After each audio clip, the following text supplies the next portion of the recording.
Hello friends, welcome to my e-learning channel Edu Innovative. Today we are going to study about class X English the solitary reaper. The solitary reaper means कौन ना निसंगतार शस्य कटाली.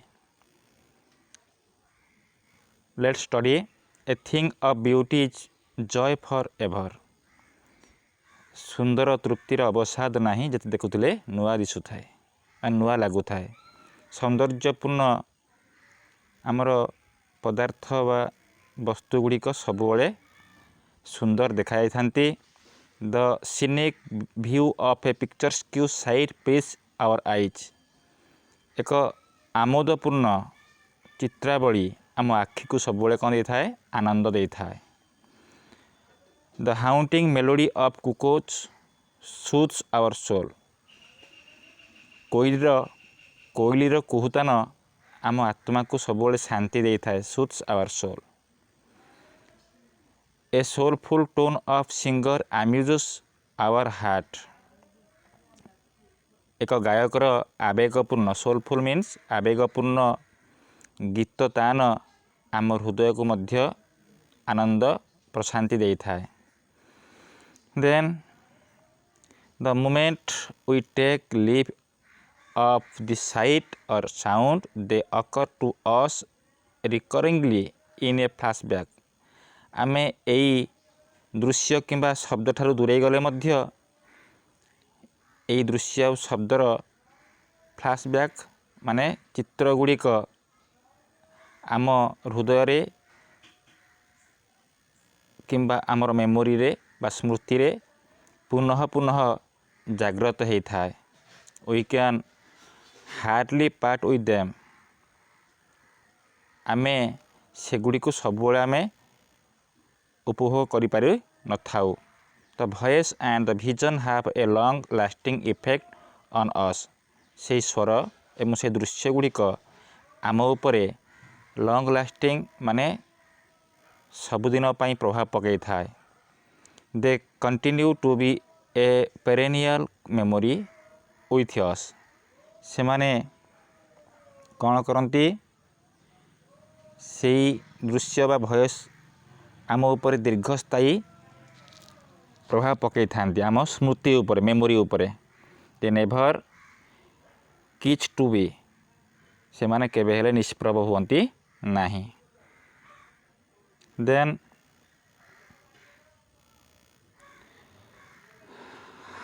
Have you ever experience such charming beauty and music. तमे केबे एपरी आकर्षणीय सौंदर्य एवं संगीत अनुभव करिच कि. You must have well. तुमर निश्चय ए अनुभव थिबो. Let's read the following poem to note how the music of Scottish girl exercised an everlasting impact on the mind of poet William Wordsworth. तेबे आमे देखिबा आम चलो यही कविताटी पढ़िबा. ए कवितार जो संगीतमय नोट अच्छी कहार ना एक स्कॉटिश गर्ल स्कॉट देशीय एक झीर कवि विलियम वर्ड्सवर्थ स्मृति उपरे किभली से एभर लास्टिंग इम्पैक्ट बा प्रभाव पकईची आमे से विषय आमे आलोचना करिबा. Let's listen to the poem. Poem रे कौन वर्णना करा है आमे देखिबा. Listen to William Wordsworth poem the Solitary Reaper. एई विलियम वर्ड्सवर्थ गीत बा संगीत जो अच्छे आमर द सॉलिटरी रिपर ताको आमे पढ़िबा शुणिबा. Teacher will recite the poem. गीतटी को शिक्षक आवृत्ति करिवे. आवश्यक हेले ए गीतटी को यूट्यूब माध्यम रे तुमको प्ले करिके देखेबे. देखिबा अबाउट द पोएट. कवि संबंध जानिबा. William Wordsworth was born on 7th April 1770. 1770 मसीह एप्रिल 7 तारिख में विलियम वार्स जन्मग्रहण करते। In Cockermouth in the Lake District इंग्लैंडर हद जिला ककरमाउथ से जन्मग्रहण करते। He is regarded as a worshipper of nature, से प्रकृतिर एक पूजक बोली से तांको सम्मान दिया। वर्शिपर ऑफ नेचर किए ना William Wordsworth. Love of nature is a major theme of his poetry, तांकर कवितार सारांश थिला, थीम थिला कौन ना प्रकृति प्रेम। लव ऑफ नेचर तांक कवितार मूल बिंदु थिला। He wrote about ordinary main and women in the language of ordinary people, से तांकर कविता गुच्छ गुड़ाक साधारण मनीष बा पुरुष एवं महिला मानक ऊपर पर्यवेसित थिला, जहाँकि साधारण लोकंक भाषा रे लेखा जाइथिला। For him poetry is the spontaneous overflow of powerful feelings arising from emotions recollected in tranquillity. तांकर यही जो कविताटी आम पढ़ा यह कौटू उद्धार कराई, the spontaneous overflow of powerful feelings, तांकर आवेगपूर्ण अनुभव संगीतावली इमोशंस रिकलेक्टेड इन ट्रैंक्विलिटी उद्धार कराई। तापर देखिबा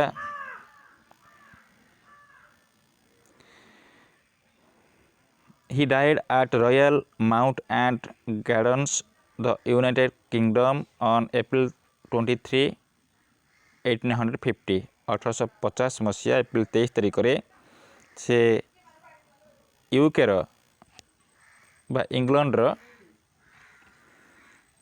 रॉयल माउंट एंड गार्डन्स रे से मृत्युवरण करथिले।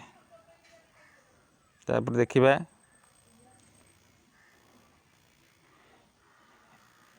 एबाउट द पोएम, ए पोएम रे कौन वर्णना कराई। In the present poem the Solitary Reaper Wordsworth depicts a solitary highland lass, her sweet song and profound effect of the song on him. वर्तमान कविता द सॉलिटरी रिपर रे Wordsworth रे एक सॉलिटरी हाईलैंड लास, एक उच्च पार्वतीय भूमि रे एक Scottish girl, Scott देशीय एक झील से शस्य काटुची। Her sweet song and profound effect, तार मधुर स्वर किभली तांको ऊपर प्रभाव पकई, क्या कवि प्रभाव पकई। The poem is one of Wordsworth finest lyrics, तांकर अतुलनीय गीत कविता मध्य यही गीतटी बा पोएमटी अन्यतम अटे बा सर्वोत्तम अटे।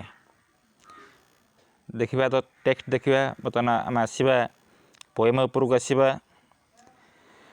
प्रथम आम कौन करवा रिसाइट करवा, तापर या अर्थ करवा। Behold her single in the field, yon solitary highland lass, reaping and singing by herself, stop here or gently pass. Alone she cuts and binds the grain and sings a melancholy strain. Oh listen, for the vale profound is overflowing with the sound.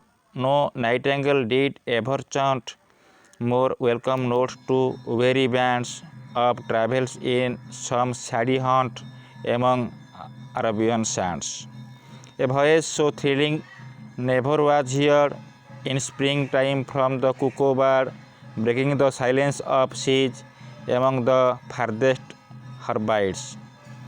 Will no one tell me what the sings? Perhaps the plaintive numbers flow for all unhappy far off things and battles long ago.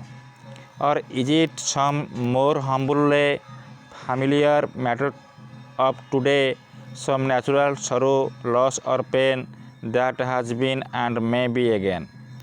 Whatever the theme, the maiden sang as if her song could have no ending.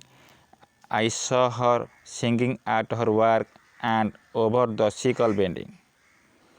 I listened motionless and still, and as I mounted up the hill, the music in my heart I bore long after it was heard no more. तापर आम कौन करवा आपको अर्थ करवा प्रथमे देखा behold her single in the field yon solitary Highland lass एक उच्च पार्वतीय शस्य क्षेत्र में देख से किपरि एकेला कार्य करुछि किए ना स्कॉटलैंड स्कॉटिश गर्लटी स्कॉट देशीय झीटी reaping and singing by herself stop here or gently pass देख सी शस्य काटुची रिपिंग करुची एवं गीत मध्य गाउची टिके रहीजिबा एवं तार गीत को शुणा और जेंटली पास धीरे धीरे जीवा किए कहते ना कवि विलियम वर्ड्सवर्थ कहते alone she cuts and binds the grain से एकेला शस्य काटुची एवं शस्य को बांधुची and sings a melancholy strain तथापि से एक हृदय विदारक गीत से गाउची मेलानकोली स्ट्रेन माने एक विषन्न गीत से गाउची ओ लिसन टिके शुण फॉर द भेल profound is overflowing with the sound देख यही उपत्यकाटी ताहार स्वर रे उछुली पड़ुछि माने सबुआड़े व्यापी जाउछि ता स्वर no nightingale did ever chaunt more welcome notes to weary bands सत्यमिति एक नाइटेंगल गायक पक्षी केबे यही गीत बा स्वर से क्या आनंद दे न पारे of travellers in some shady haunt among Arabian sands जितेबले आरब देशीय मरुभूमि रे ट्रैवलर माने बा पथिक माने यातायात करथांती एवं किछि विश्राम नहीं थांती सेतेबेले नाइटेंगल बा गायक पक्षी जो गीत गाए सेथिरे से माने निमज्जित हो पारती बोधवे नाइटेंगल यही झील पिलार गीत आगरे तुच्छ पड़ीजिव यही भाव में विलियम वर्ड्सवर्थ धारणा रही कविता उपरे a voice of so thrilling never was heard in spring time from the cuckoo bird आउ मध्य कवि कहते बसंत ऋतु रे कोइली गीत गाए सेतेबेले मध्य एते आमोददायक होई न थाए जेभली एही झीर गीत मते आमको आमोदित करुछि breaking the silence of the sea among the farthest Hebrides से कोइली जेतेबेले समुद्रर गर्जन को समुद्रर निसंगता को बा नीरवता को भंग कर गीत गाए सेतेबेले भारी खुशी लगे बोध हुए से ही कोइलीर गीत यही झीर गीत ठारू तुच्छ पड़ जाए एभली भाव में कार धारणा अच्छी कवि विलियम वर्ड्सवर्थ धारणा रही तापर देखिबा